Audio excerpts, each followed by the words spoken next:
कहतानी रोवतानी छछनताली का कहताली ये रहन राउर पड़े न पसंद जी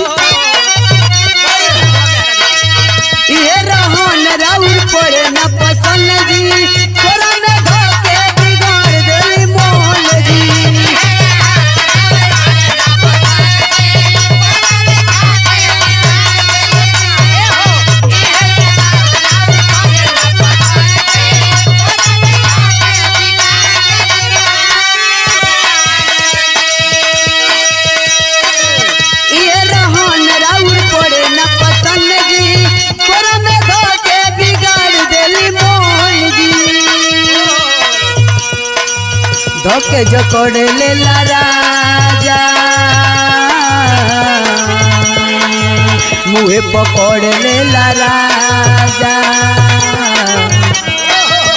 दुनो अंगुरी से दे हसुहरा ले लगली दुनो अंगुरी से दे हसुहरा ले लगली आधी राती के राजा मुहारे लगली दुनो अंगुरी से दे हसुहरा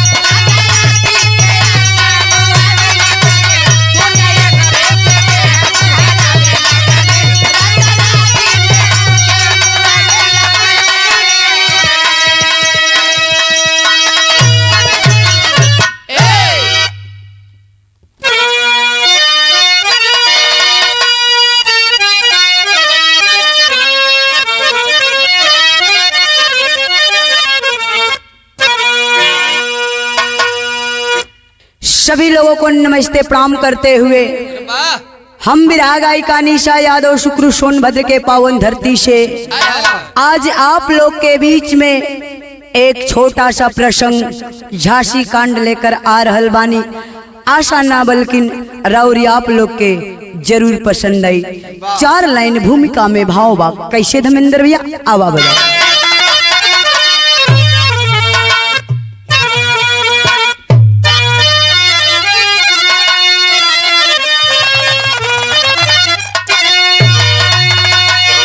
क्या करिश्मा दिखाई है कुदरती यहाँ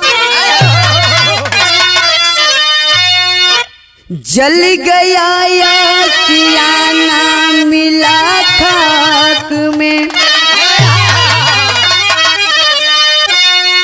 प्यार मांगा मगर प्यार मिल ना सका मिल गई मौत मोहब्बत न थी भाग में प्यार करके कोई प्यार पाया नहीं प्यार को कोई देखा बड़े प्यार से प्यार के नाम से प्यार मारा गया प्यार सज कर चलाया जिस संसार से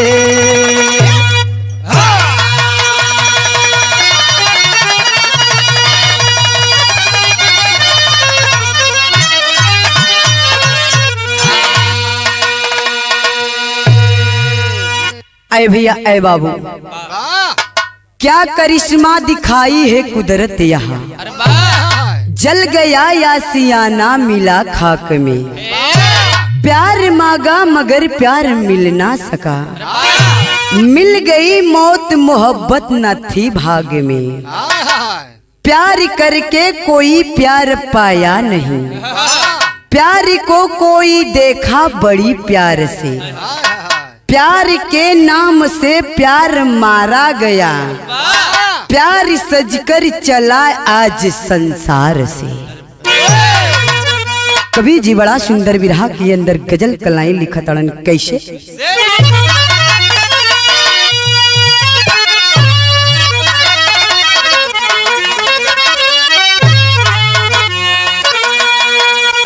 कौनो आशिक माशुआ से कहे का कहे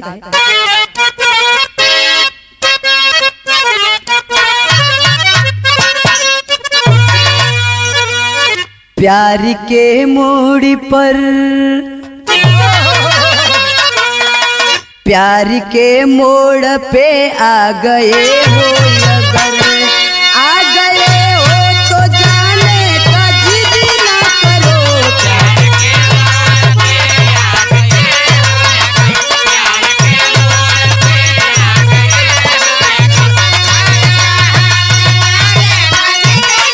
मोड़ पे आ गए हो।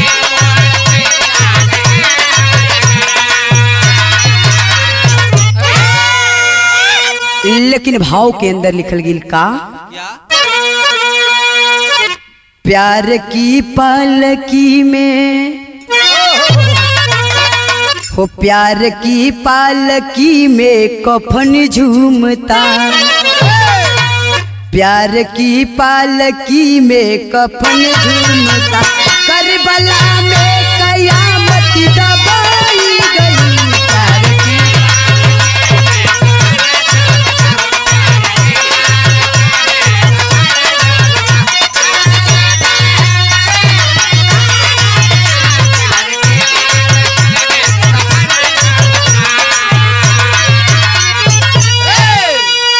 लेकिन वो ओरिजिनलिटी का धर्मेंद्र भैया, दिल जनो जान पे,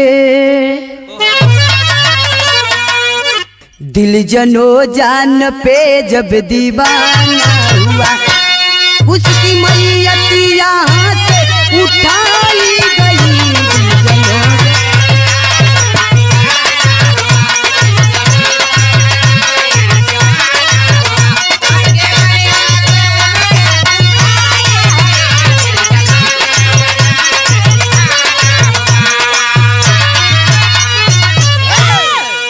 हमरे कहानी का शुरुआत शेर के लाइन में लिखल गई, कैसे अब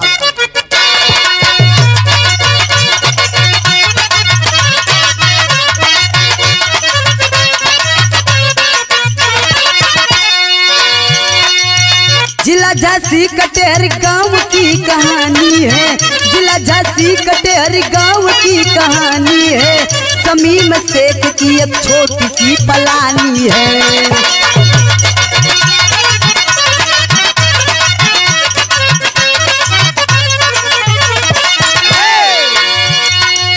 दोनों प्राणी में एक से राज बच्चा आला था, दोनों प्राणी में एक से राज बच्चा आला था, बड़े अरमान से पिता ने उसको पाला था।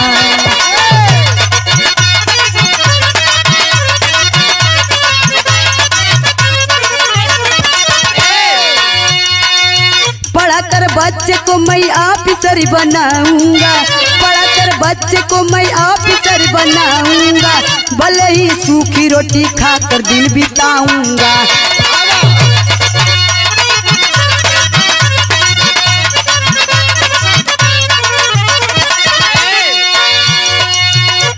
मगर मंजूर नहीं रब को मौत आई है, मगर मंजूर नहीं रब को मौत आई है, समीम शेख की जग में हुई विदाई है। अरे बाबू, एक कहानी कहवा कबा और कैसन बा, और अब आप लोग समझ ली बुझ ली। झांसी जिला के अंदर एक गांव बा, जौना गांव के नाम बतावल जला ए बाबू कटेहरगंज। वही गांव के रहे वाला एक गरीब परिवार से जेकर नाम बतावल जला समीम शेख, अपनी पत्नी और बेटा को लेकर गरीबी में जीवन बिता रहल बा। दिन भर मजदूरी करके घरे का खर्चा चलावत बाटे, और उसी गरीबी में बेटा के भी पढ़ावत लिखावत बाटे। मन में बड़ा सपना बाटे, सपना का बा, सपना बा कि बेटा के पढ़ा लिखा के बहुत बड़ा ऑफिसर बनाऊंगा। जौना समय हमार बेटा ऑफिसर बन जाई, हमनी के गरीबी दूर हो जाई। ऐ बाबू, धीरे धीरे समय बीतल बा। एक दिन समीम शेख अचानक बीमार पड़ गई। ए बाबू, जब बीमार पड़ गई तब बेटा किसी तरह घर का मेहनत मजदूरी करके खर्चा चलावे लगन और बाबू के भी दवाई वक्त भी करावे लगलन। एक दिन भइल का अचानक बाबू ए दुनिया से बाबूजी विदा हो गइलन। जब हो गइलन तब भइल का मतरिया के ऊपर गम का पहाड़ टूटल बा। तो उस समय एक लाइन यहाँ गीत बा, कैसे धर्मेंद्र भैया?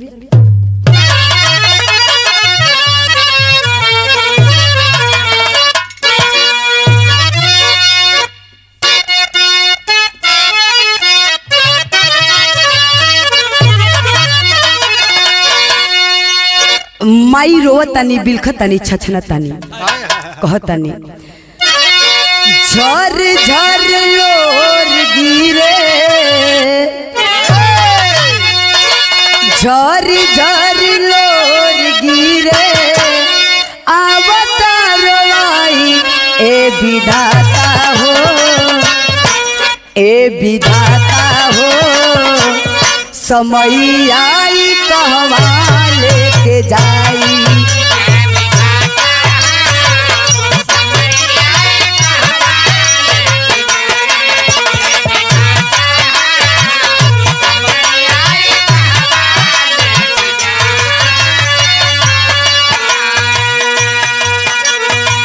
लेकिन भाव के लाइन में कहल गिल का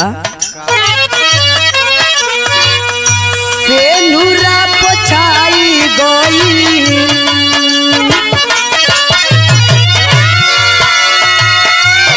से नूरा पोछाई गई रोवे बउरैया हमरे सैया हो, हमरे सैया हो जाई कहवा सूझे ना डहरिया हमरे।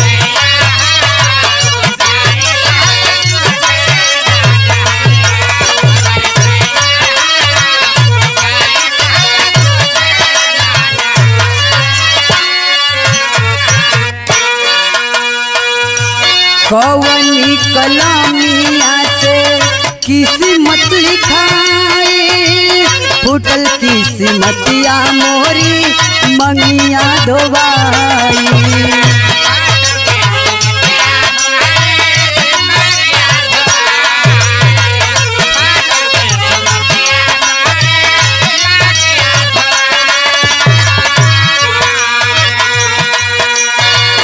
गईला डुबाई अधजल,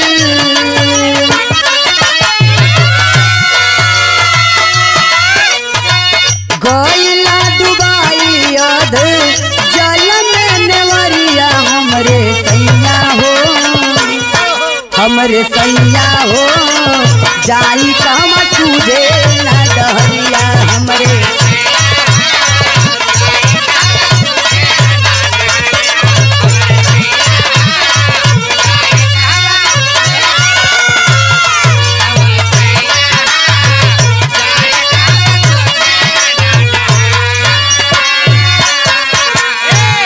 अरे बाबू ओ मतारी 13 साल बेटवा के लेके शेराज बाबू के रोवत बाणी बिलखतानी कहताली कि अब ए बचवा का सपना के पुराई।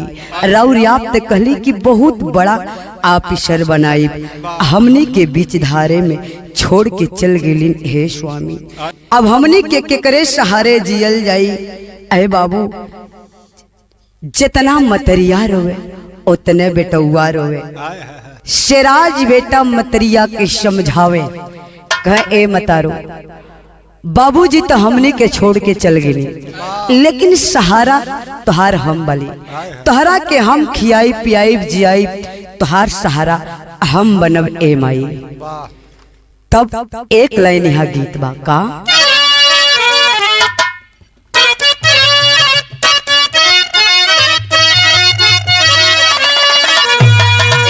एही पार गंगा हो मैयो, ओही पार जमुना हो।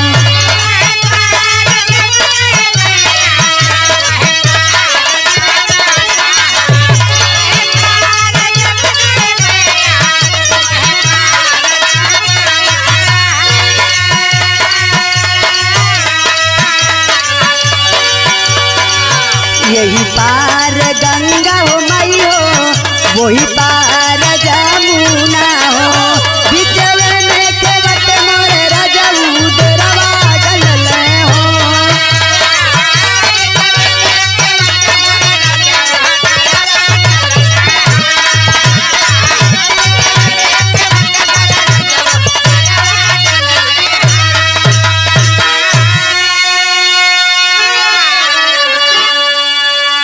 लेकिन बेटा मतरिया के समझावता कहता का कहे मतारो मत रोवा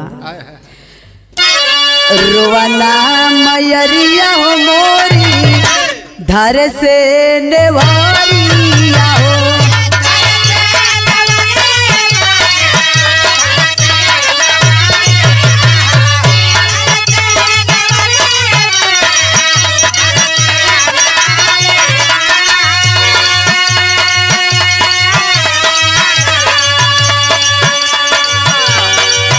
रोवना मयरिया हो मोरी धार से नेवारिया हो पारावा लगैया न भगवनु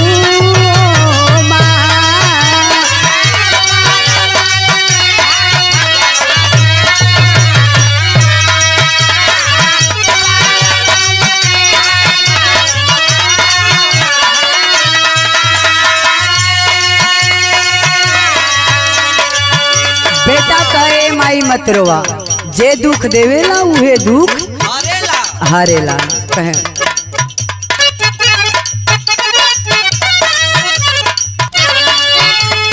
दुखवा जे देला उहे दुखवा के काटे हो।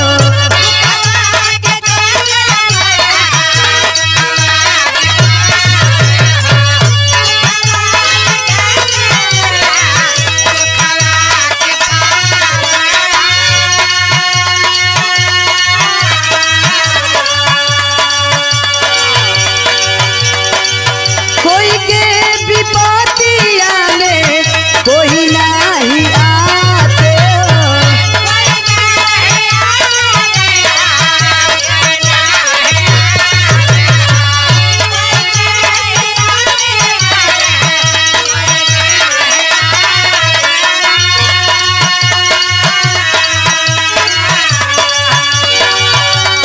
सुनिए पुकरिया हो मोरी कयो जाटा धरिया हो।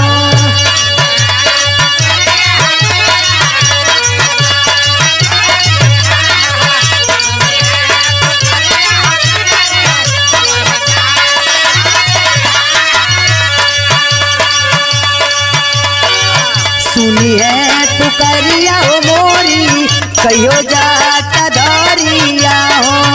जे हो बसवले बाजहान हो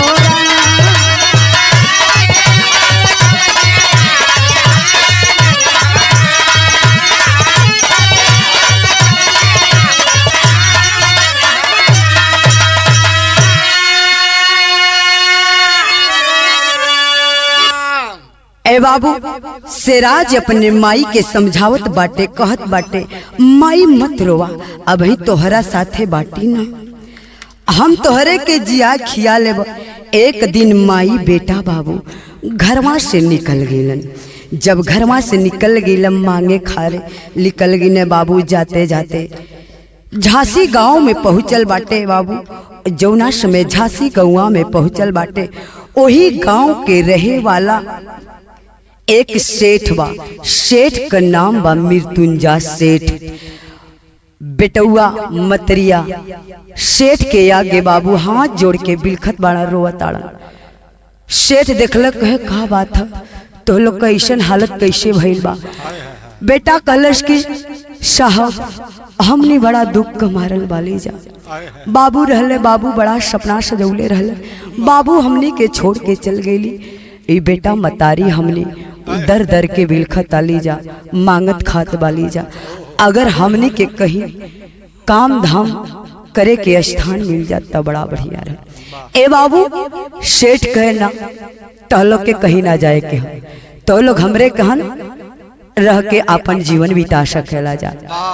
ओ सेठ के पास एक गो बेटिया रहल, लेकिन सेठ के पास पत्नी ना रहल बाबू। सेठ मृत्युंजा भी सोचले कि हमरे पास एक खे बेटी बा और ई बुढ़िया मतारी बा, हमरे घरे कभी कोई गार्जियन नहीं बा, ते ई बेटी कभी हमरे देख रेख कर ली और एकर बेटा जवन बा ई दुकान भी हमार संभाल ले आ घरे का खाना पीना पोछा झाड़ू भी कह दी। अपने सहारा बदे बाबू मृत्युंजा सेठ और बुढ़िया मतारी के और उस सिराज बेटा के काम बांट दिल। जब काम बांट दिल तो भइल का, यहाँ एक लाइन गीत बा।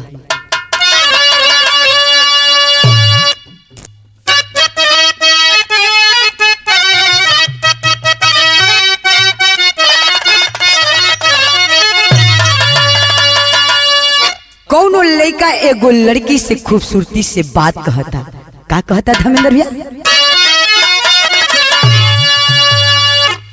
कह तू तो रोज रोज तोहरा गली आईती जाईती,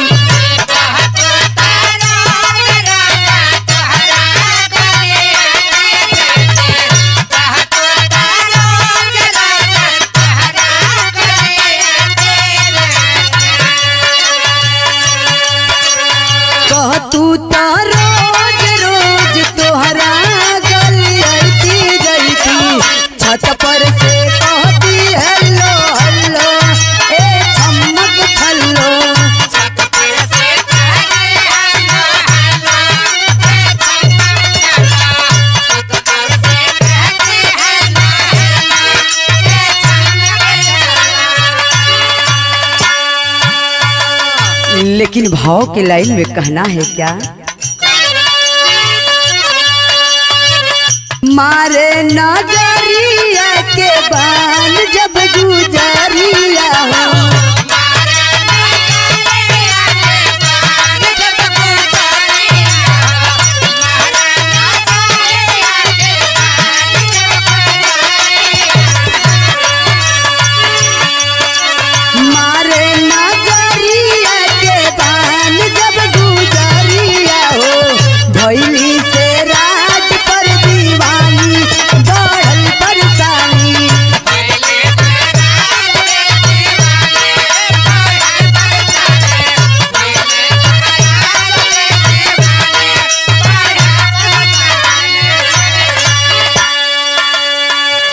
एक बात और कहल गई, घरवा से बाहर जब की फैलल खबरिया हो,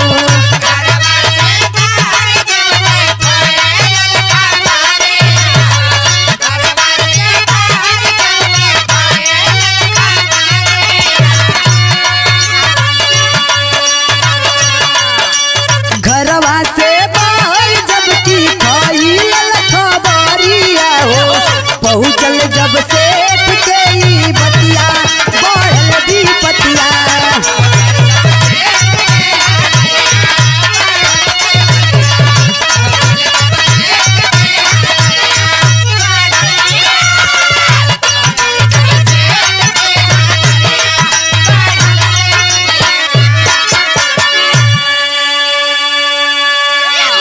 अरे बाबू अब आप लोग हमरे बात के समझला। जौना सेठ के दुकान पर सिराज बाबू काम करत रहल, वही सेठ जी के एक ही बेटी रहल, बिटिया का नाम रहल करिश्मा। अरे बाबू रोज रोज खाना लेके जाए। एक दिन मृत्युंजा सेठ कौनो इमरजेंसी काम से बाहर चल गए रहना, वही दिन फिर वो करिश्मा लेके दुकनिया पर टिफिन में खाना पैक करके पहुंचल बा। सिराज से कहता है तू ऐसे ना मनबा, हमके मालूम हो गए, देखा अब हम तोहरा से खोल के बताओ थी, हमसे तोहरे से प्यार हो गई बा, आ तोहरा ला जिहिला तोहरा ला मुइला। बाबू सिराज बैठा लगल कापे, कहे एक तो कैसहू गरीबी का मारल बाली जा, हमने के काम धंधा मिलल, या तू कहता लू कि हम तोहरे से मोहब्बत कर ली, प्यार हो गई, अगर ये बतिया तोहरा बाबू के पता होखी तो का हुई? हम कुछ ना जानी, हम तो से प्यार करी ले। करिश्मा का हम कुछ न जानी तो से प्यार करीला। सिराज कलश ना ए जन्म में त ना हो सकी, अगले जन्म में सोचब। कहला अगर ना समझबा तो ये जन्म में हम तब से कह की जात आली जहर माहौर खा के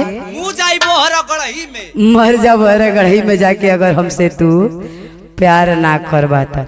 ए बाबू बस सिराज ज्यों यूं करिश्मा निकलल बा दुकनिया से बाहर, पकड़ के हथवा खींच लेलस।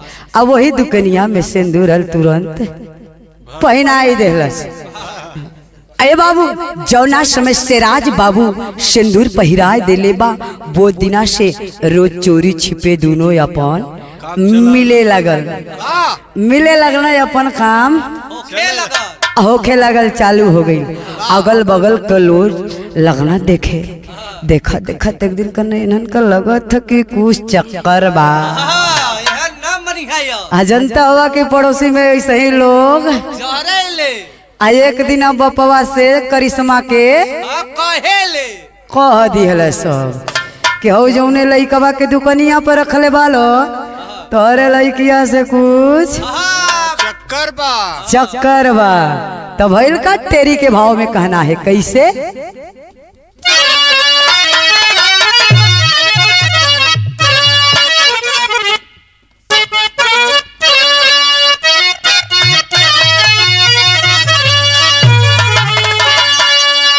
समंदर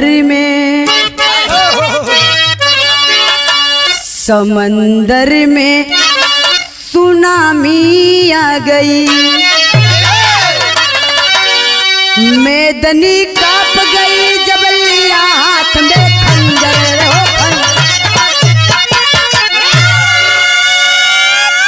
ए बाबू जौना समय मृत्युंजय सेठ के बात पता चलल बा, वो समय कैले का आगे लिखल गई कैसे।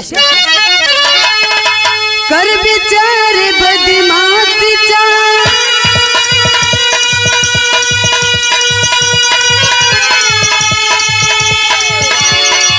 मृत्युंजय सेठ बुलवाया है,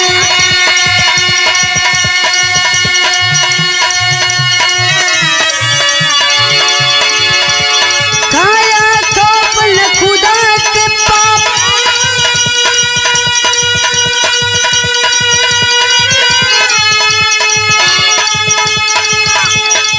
सिराज को उठवाया है,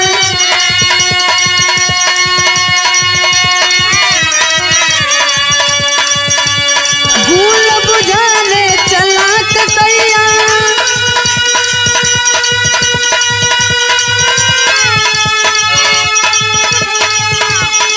हेवा नयान न खाया है,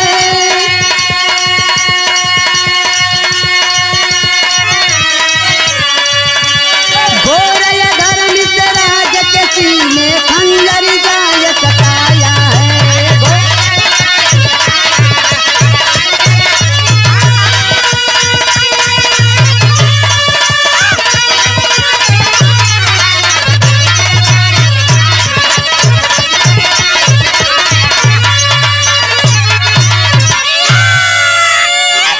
अरे बाबू जब इतना बतिया पता चलल बा, मृत्युंजय सेठ 4 बदमाशन के बुला दिले। 4 बदमाशन के बुला कर बाबू ओ सिराज बाबू के ले जाए के एकांत में गर्दन तक छुड़ा सटा दिले। कहले कि ई बता तोहरे के खाए के पिए के रहे के जगह ना रहल, वस्त्र पहने के ना रहल, तोरे के हम ठिकाना दिहली, रहे के खाए के सब दिखली, आ तू हमरे साथे का कह दिला। हमरे मान सम्मान के बारे में तनिक भी ना सोचला। सिराज हाथ जोड़ के लगल माफी मांगे, कहे सरकार साहब जवन गलती हो गई ओकरा के राउर हमें माफ करी। हम अपने मतारी के अकेले बेटवा वाली, हमार मतारी हमरे ही सहारे वाली साहब, अगर हमरे के मार देबा तो हमरे बुढ़िया मतारी का होगी, हमार माई ना जी पाइए बाबा। तब भइल का सिराज रो रो के यह बतिया कहता, का कहे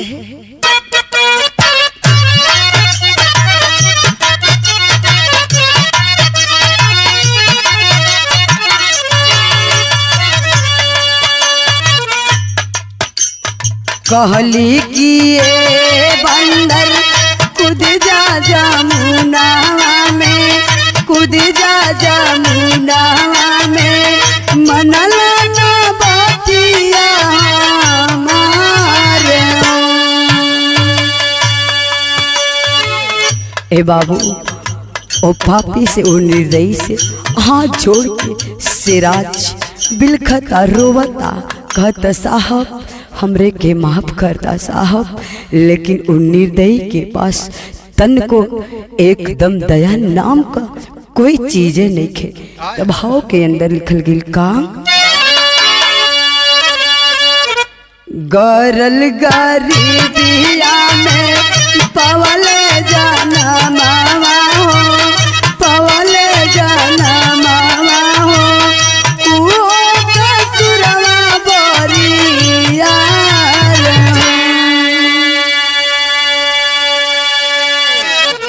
सिराज कह साहब हम बड़ा गरीब परिवार से बाली, हमरा के छोड़ दे ही साहब, अगर हमरा के कुछ हो जी तो अब तो आपके लड़की से हम शादी कई ले बाली, लेकिन आपका भी परिवार खत्म हो जाए।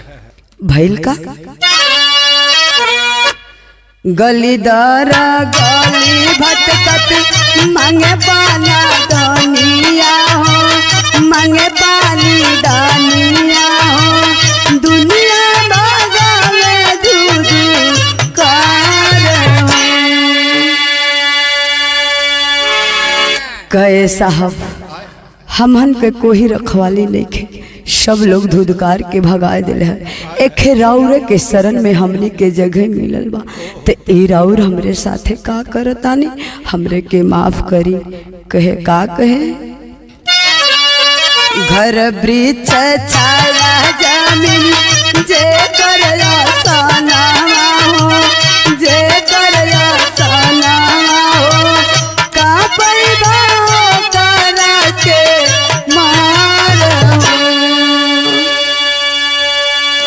कहे साहब जकरा के न घर बा न दुआर बा, न कुछ रहे के न खाए के पिए के ठिकाना बा, वो करा के मार के का करवाए साहब, हमरे के ऐसन मत करा।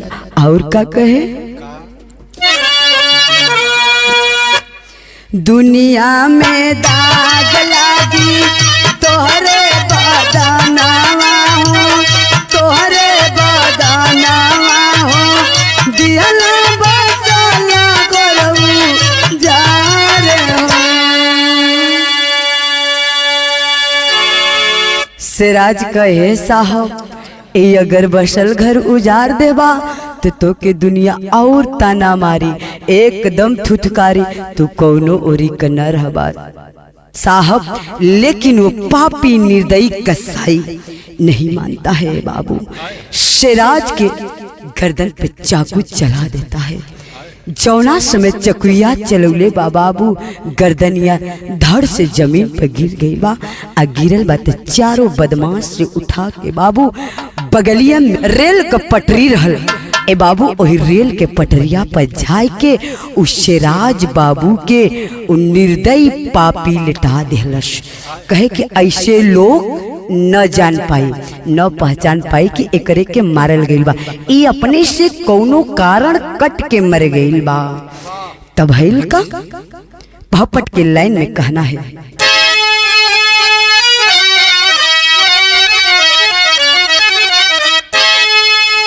देख लाल कर लसिया रोवे मतरिया बीच दार में, आ डूबल हमरे जीवन का नवरिया बीच दार में। ए बाबू लोगन का आवागमन भइल बा, मतरिया के मालूम चलल बा, माई गईल बा दौड़त दौड़त देखत बा बाबू के लसिया, सिराज बाबू के लसिया पर जाए के मतरिया गिर के बेहोश हो गईल। बाबू जब बेहोश हो गईल बा तो लोग पानी लेके पानी का छिटका मार के मतरिया के होश में लैलन। जौनाश में मतरिया होश में आइल बा तो उ लगल बतावे का बतावत बा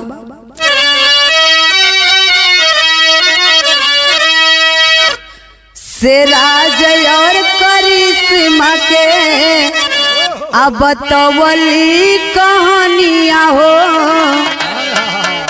सेठ मृत्युंजय कटले लाल के गर्दनिया हो अरे पपिया दिया बुझाई आँखी के रोशनिया बीच धार में आयब के ले माई के खबरिया बीच धार में। ए बाबू माई बेटा कलशिया लेके गोदिया में रोता का एक गो बेटा सहारा रहना मांग के सिंदूर तो पहले ही उजड़ गल लेकिन ई बेटा हमरे बुढ़ापा कर सहारा रहलन ए हमरे बेटा के कोई ना मृत्युंजय सेठ हमरे बेटा का गर्दन धड़ नीचे कर देले बड़ा काहे से कि मृत्युंजय के लड़की से सिराज बाबू शादी कैले रहला। ए बाबू अपन मान सम्मान बचावे खातिर मृत्युंजय सेठ हमरे बेटा का जान ले लेलन। तब भैल का अल्लाह के लाइन में कहना है कैसे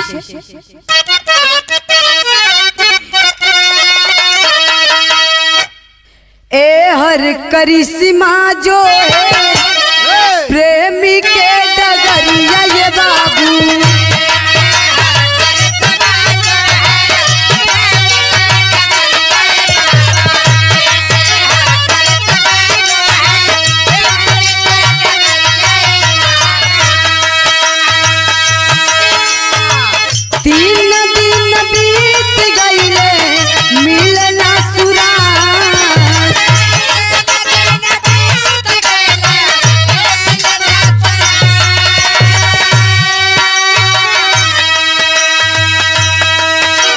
ए बाबू करिश्मा सिराज बाबू का राह देखत बा कि आज 3 दिन हो गए सिराज कहाँ चल गए कि लौकत नहीं है न कोनो फोन न फान न कुछ इतना जल्दी सिराज कहाँ न पता हो गए भैल का मिलले अचानक जब का रीन के खबरिया ये भैया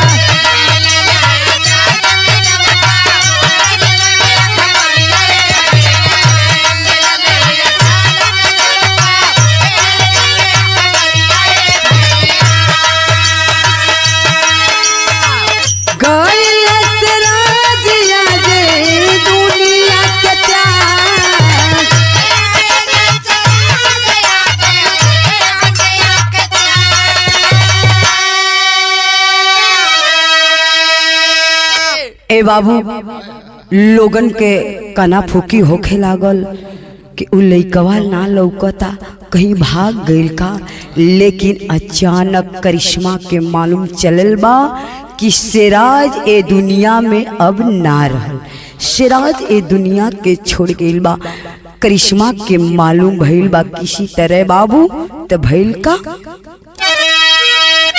पापा के पाप सुनी पगलई छोकरिया ये भैया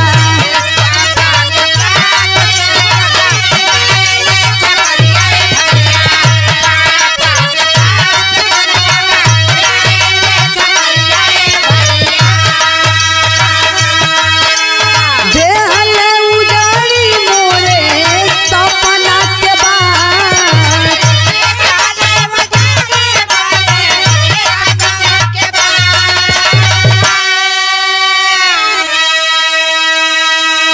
ए बाबू जब करिश्मा के मालूम चलल की सिराज ए दुनिया में ना बा हमार पापा सिराज के खत्म करवा दिले तब भइल का धध के यगिनिया सोच के बेटी का शरीरिया ये बाबू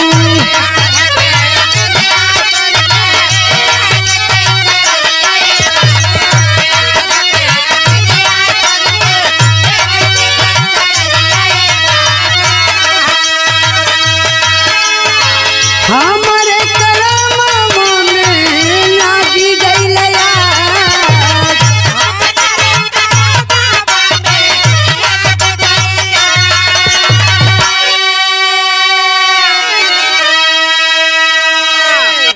बनरड़ चंडी चली करिश्मा कुमरिया दादा।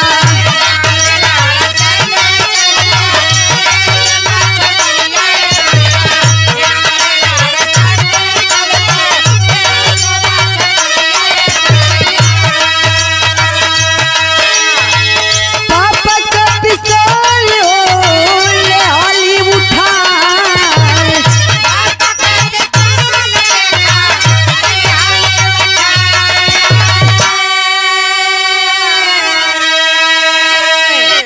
टाइगर चढ़ाई गई पापा के समन मले बाबू।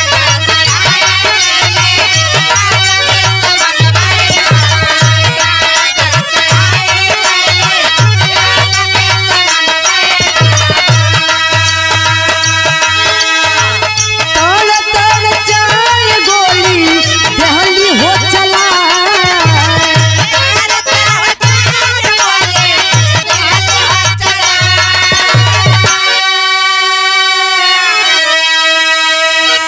मोकवा पर मोरी गई सेठ नीर दैया ये बाबू।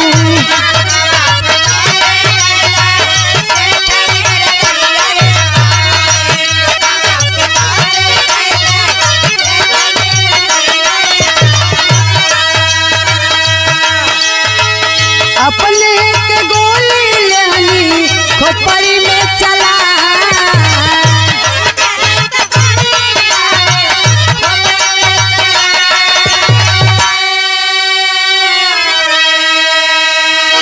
ए बाबू। जौनाश्र में करिश्मा के मालूम चलल बा कि शेराज ए दुनिया के छोड़ गिलन और इस शेराज के हत्यारा हमार पापा बाटे। जब मालूम चलल बा बाबू पापा का पिस्तौल लेके करिश्मा एकदम रणचंडी काली एकदम काली का रूप बना के बाबू पिस्तौलवा लेके चलल बा। जौना समय बाबू के पजरमा पहुंचल बा सटाए के तड़ तड़ तड़ तड़ तड़ तड़ 4 गोली मार दिलस बाबू धार से जमीनिया पर गिर गिले ए बाबू। जब बाबू गिर गिने बाबू के देखता मंत्र बाबू उहे पिस्तौलवा उठा के एक गोली अपने एक खोपड़ी में लगा के करिश्मा बाबू कहे जब हमार सब कुछ खत्म हो गई तो हमारा रहला से कोई मतलब नहीं बा, हमारा जियल धुक्कार बा ए दुनिया में हम भी ना रहब। तुरंत बाबू पिस्तौल कनपटी त सटा के ताड़ से गोली मार के बाबू धरती पर गिर जाती है। वो भी इस दुनिया को छोड़कर चली गई। तब भैल का खड़ी की लाइन में कहना है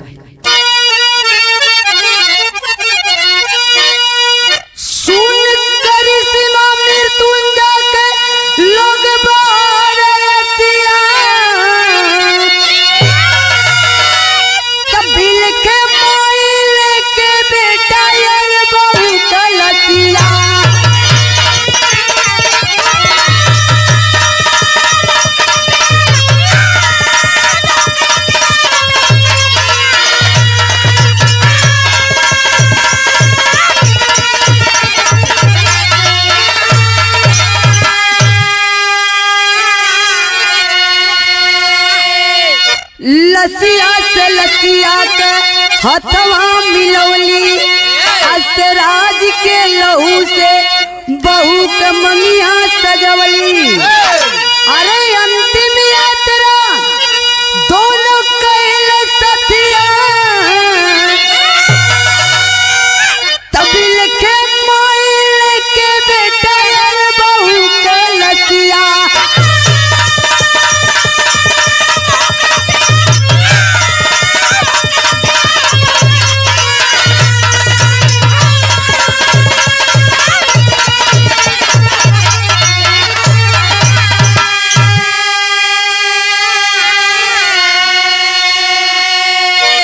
भैली अभागन उजड़ल मांग के सिनुरवा आधार बीच छोड़ आज गईले दुलरवा।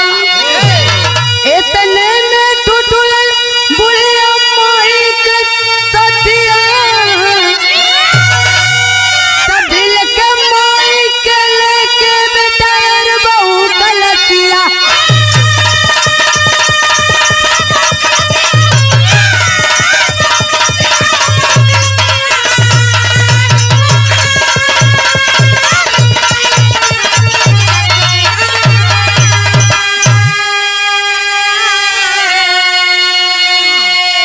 ए बाबू वो बुढ़िया मतारी बेटा और बहू का लाश लेके ए गोदी में रोवत छछने थकल पता और शेराज बाबू के लहू से वो बेटी करिश्मा का अपने बहू के मांग लहू से सजाए दिले बाबू।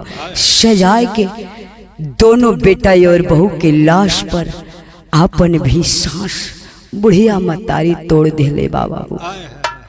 तब भैल का आखिरी लाइन में कहना है, गुरु गणेश गुरु रामलाल जलाए अरमानों का अनुराग, विमल चंद्रिका कवि के सोनात लगे चुनर में दाग,